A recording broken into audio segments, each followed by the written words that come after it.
Olá, sejam todos bem-vindos ao nosso canal. Nós vamos ter um tempo agora estudando e meditando na Palavra de Deus. É bom estar com Jesus, é bom meditar na Bíblia, é bom aprender das Escrituras, os ensinos de Jesus. Hoje vamos meditar sobre a morte, a vida depois da morte, da passagem nesta terra, conforme nos conta a Bíblia. Amém? Amém. Lucas 16, do 20 ao 31. Havia um homem rico que se vestia de púrpura e de linho fino e vivia no luxo todos os dias. Diante do seu portão fora deixado um mendigo chamado Lázaro, coberto de chagas. Este ansiava comer o que caía da mesa do rico. Em vez disso, os cães vinham lamber as suas feridas. Chegou o dia em que o mendigo morreu e os anjos o levaram para junto de Abraão. O rico também morreu e foi sepultado. No Hades, onde estava sendo atormentado, ele olhou para cima e viu Abraão de longe, com Lázaro ao seu lado. Então chamou: Pai Abraão, tem misericórdia de mim e manda que Lázaro molhe a ponta do dedo na água e refresque a minha língua, porque estou sofrendo muito neste fogo. Mas Abraão respondeu: Filho, lembre-se que durante a sua vida você recebeu coisas boas, enquanto que Lázaro recebeu coisas más. Agora, porém, ele está sendo consolado aqui e você está em sofrimento. E além disso, entre vocês e nós, há um grande abismo, de forma que os que desejam passar do nosso lado para o seu, ou do seu lado para o nosso, não conseguem. Ele respondeu: Então eu lhe suplico, Pai, manda Lázaro ir à casa do meu pai, pois tenho 5 irmãos. Deixa que eles os avise, a fim de que eles não venham também para esse lugar de tormento. Abraão respondeu: Eles têm Moisés e os profetas, que os ouçam. Não, pai Abraão, disse ele, mas se alguém dentre os mortos fosse até eles, eles se arrependeriam. Abraão respondeu: Se não ouvem a Moisés e aos profetas, tampouco se deixarão convencer, ainda que ressuscite alguém dentre os mortos. Eclesiastes 12, 6 e 7. Antes que se rompa o cordão de prata e se quebre o copo de ouro, e se despedaça o cântaro junto à fonte, e se quebra a roda junto ao poço, e o pó volte à terra como era, e o espírito volte a Deus que o deu. João 11, 25 e 26. Disse-lhe Jesus: Eu sou a ressurreição e a vida. Aquele que crê em mim, ainda que morra, viverá. E quem vive e crê em mim, não morrerá eternamente. Você crê nisso? Lucas 20, do 27 ao 38. E chegando alguns dos saduceus que dizem não haver ressurreição, perguntaram-lhe, dizendo: Mestre, Moisés nos deixou escrito que, se o irmão de alguém falecer, tendo mulher e não deixar filhos, o irmão dele tome a mulher e ressuscite posteridade a seu irmão. Houve, pois, 7 irmãos, e o primeiro tomou mulher e morreu sem filhos. E tomou o segundo por mulher e ele morreu sem filhos. E tornou-o a terceiro, e igualmente também os 7 morreram e não deixaram filhos. E por último, depois de todos, morreu também a mulher. Portanto, na ressurreição, de qual deles será a mulher, pois que os 7 por mulher a tiveram? E responderam-lhe Jesus, disse-lhes: Os filhos desse mundo casam-se e dão-se em casamento, mas os que forem ávidos por dignos de alcançar o mundo vindouro e a ressurreição dentre os mortos, nem hão de casar, nem ser dados em casamento, porque já não podem mais morrer, pois são iguais aos anjos e são filhos de Deus, sendo filhos da ressurreição.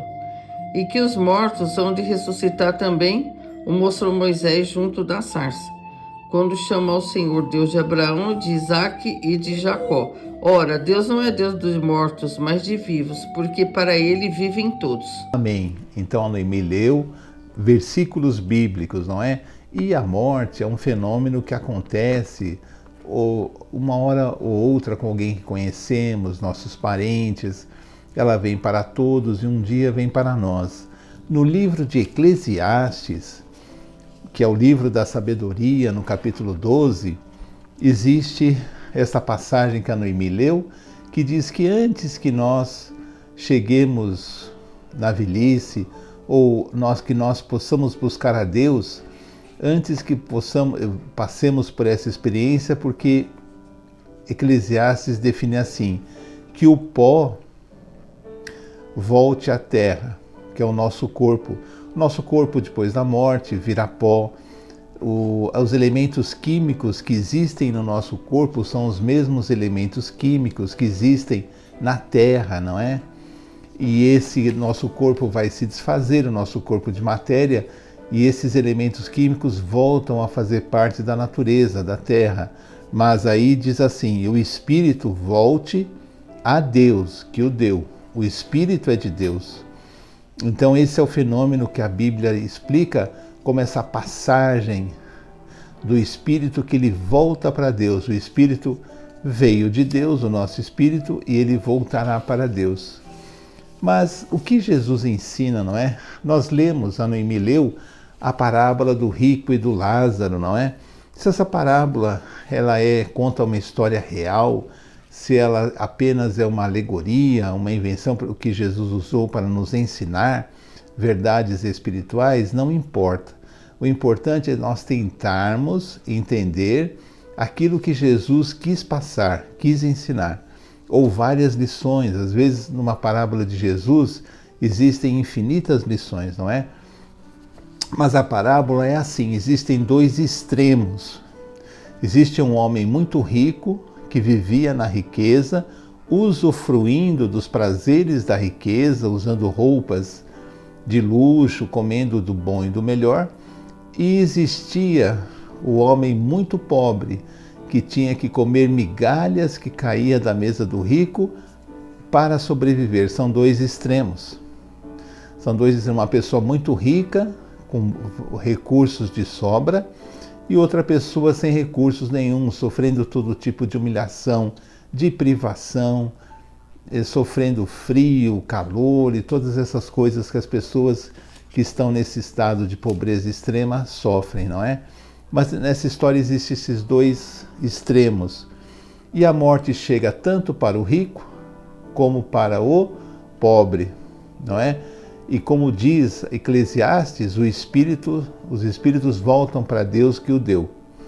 E aí a história vai se passar no mundo espiritual, já sai do mundo material, não é? Agora são os espíritos do homem rico e o espírito do homem pobre que estão no mundo espiritual. E o que Jesus nos conta? Que o espírito do homem rico está em grande sofrimento. Ele sente o sofrimento, ele sente sede. E onde ele está, ele observa aquele homem pobre que ele via comendo os restos que caíam da sua mesa, que ele viu aquele homem pobre sendo consolado por Abraão, o pai Abraão, não é? O Abraão é o pai da fé. Por que Jesus colocou Abraão a consolar o homem pobre? Para não dar a entender que a pobreza é uma condição de você conquistar um lugar melhor. Se o pobre estava no seio de Abraão, é porque ele era um homem de fé. Todos os que têm fé em Deus são filhos de Abraão. Quando a história coloca o pobre, o espírito do pobre, sendo consolado por Abraão, ele diz que o homem pobre, apesar de todos os sofrimentos que ele passava aqui na terra, ele tinha uma fé em Deus.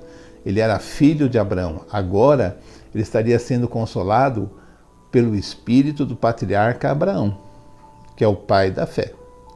Então, essa história se passa assim, e o pobre está sendo consolado. E o rico o vê e pede assim: pai Abraão, pede que ele molhe o dedo e possa tocar na minha boca, que ele estava numa sede. Quem tem sede sabe como é. Ele estava numa sede muito forte, um sofrimento muito forte.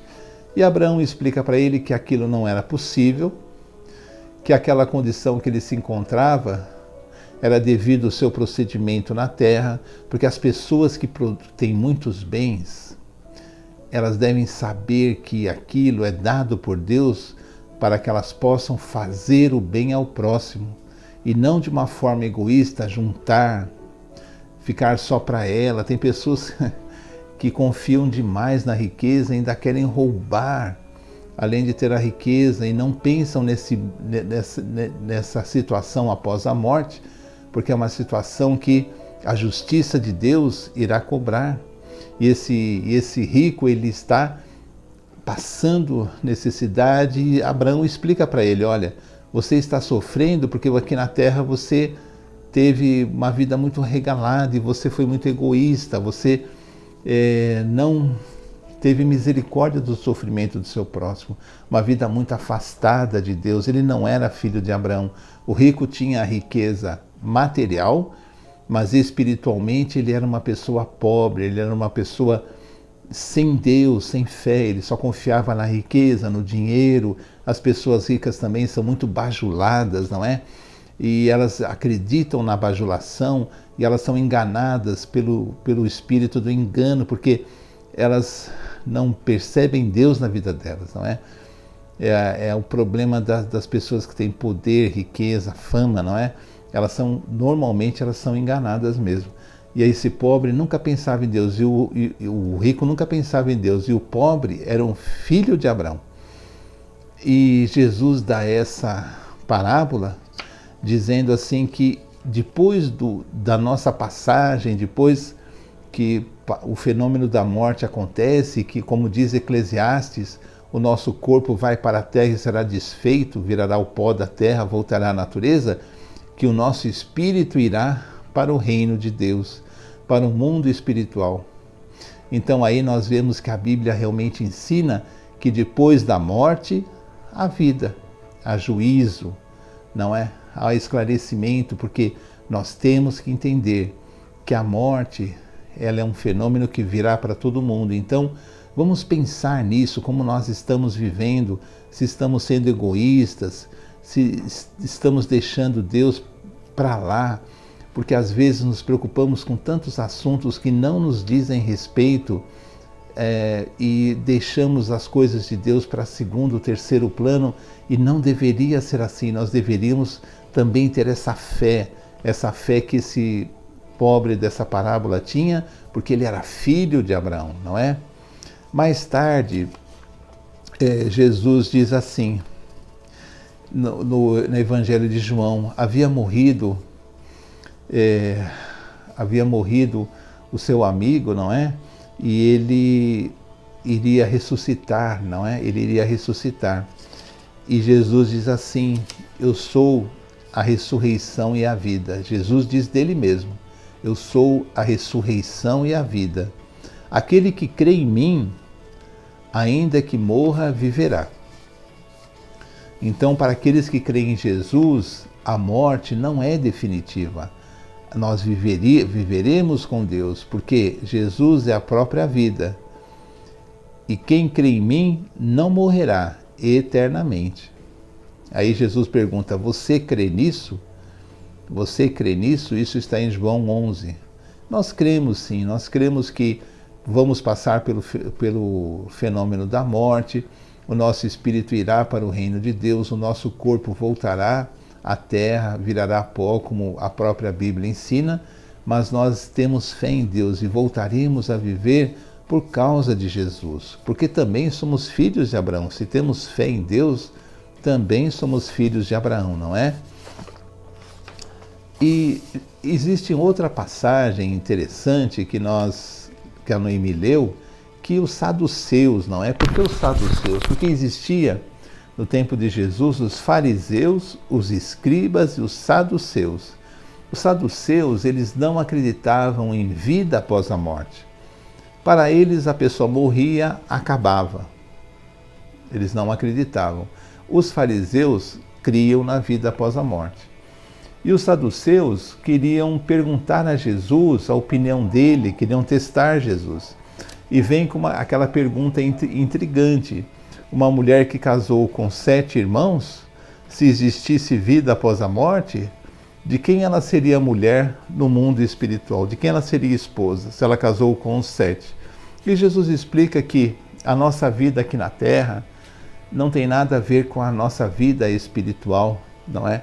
Que lá não vai ter casamento, marido, esposa, essas coisas. É uma vida espiritual, é uma vida semelhante ao dos anjos, não é? Aos anjos de Deus, né? E ele diz assim, olha, e Deus não é Deus de mortos. E ele explica que quando Deus fala com Moisés na sarça ardente, porque Moisés, ele estava andando no deserto, ele viu um fenômeno de uma sarça, que a sarça é um tipo de uma folhagem seca, não é? E ele viu que aquela folhagem seca, ela pegava fogo, mas não se consumia. Ele achou aquilo um fenômeno intrigante. Moisés se aproximou da sarça e viu que ela não se consumia, e Deus disse assim: olha, tira os sapatos, que o lugar que está pisando é um lugar santo. Então Moisés, na presença de Deus, ele tirou os sapatos e foi, e escutou essas palavras de Deus. E Deus se identificou assim: eu sou o Deus de Abraão, de Isaac e Jacó. Foi assim que Deus se identificou para Moisés. E Jesus usa essa passagem para dizer assim que Deus é Deus dos vivos e não dos mortos, porque para Deus todos estão vivos, não é? Então nós percebemos que a vida depois da morte, que Abraão, Isaac e Jacó estavam vivos no mundo espiritual, porque Deus é o Deus da vida. Se passamos por essa experiência da morte, que às vezes nos abala tanto, um familiar, um amigo, nós mesmos às vezes temos uma doença que pode nos causar uma morte, uma doença que pode ser mais grave, não vamos temer, porque isso faz parte da vida, isso é um fenômeno. Jesus cita, a Bíblia ensina sobre esse fenômeno e nos diz assim o seguinte: com Jesus não morreremos eternamente, com Jesus viveremos eternamente na bênção e na graça de Deus. Por quê? Porque Jesus está conosco, Ele é a nossa vida, não é? Então vamos aceitar essas coisas de Deus e entender que a Bíblia nos ensina isso, mas a Bíblia nos ensina que nós viveremos eternamente com Jesus, amém? Amém. Então assim terminamos mais um vídeo do nosso canal. Pedimos que você compartilhe, dê um like, e assim nós vamos, Deus quiser, atingindo mais pessoas. Amém. Vamos terminar com uma oração. Senhor, em nome de Jesus, agradecendo por esse tempo, que nós possamos, Senhor, sempre priorizar o Teu reino, não entrar em desespero com os problemas, mas colocando tudo nas Suas mãos. Pedimos por todas as pessoas que estão assistindo esse vídeo, o familiar dessa pessoa, pedindo pelo nosso país, os países do mundo. Nós pedimos, Senhor, em nome de Jesus, que todas as pessoas que estão ouvindo possam ser tocadas, ter um desejo maior de buscar o Senhor, ler a Bíblia, orar todos os dias, entregar a vida a Ti, Senhor, para não ser uma pessoa negligente com as coisas que acontecem no mundo, porque não sabemos o dia e a hora que Jesus voltará ou que nós vamos partir. Então, nós temos que estar sempre preparados, colocando o Teu reino em primeiro lugar. Agradecemos por tudo em nome de Jesus. Amém, amém. Então até o próximo vídeo, se Deus quiser. Tchau, tchau. Tchau.